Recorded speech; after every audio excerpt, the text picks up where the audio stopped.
கிறிஸ்து இயேசுவில் பிரியமான இறையுறவுகளே, இன்றைய நாளுக்குரிய நற்செய்தி எமக்கு பல மதிப்புமிக்க பாடங்களை கற்பிக்கிறது. முதலாவது, நம்பிக்கைக்கு எல்லைகள் தெரியாது.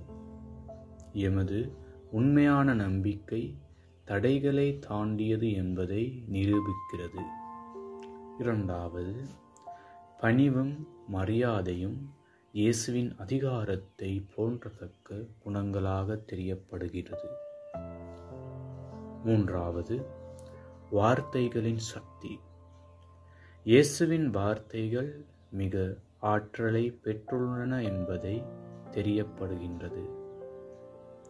பிரியமான சகோதர சகோதரிகளே, இந்த பகுதி நம்முடைய சொந்த நம்பிக்கையை ஆராயவும் கடவுளின் சக்தியில் அசைக்க முடியாத நம்பிக்கையை கொண்டு வாழ்வதற்கு எமக்கு அழைப்பு விடுகின்றது.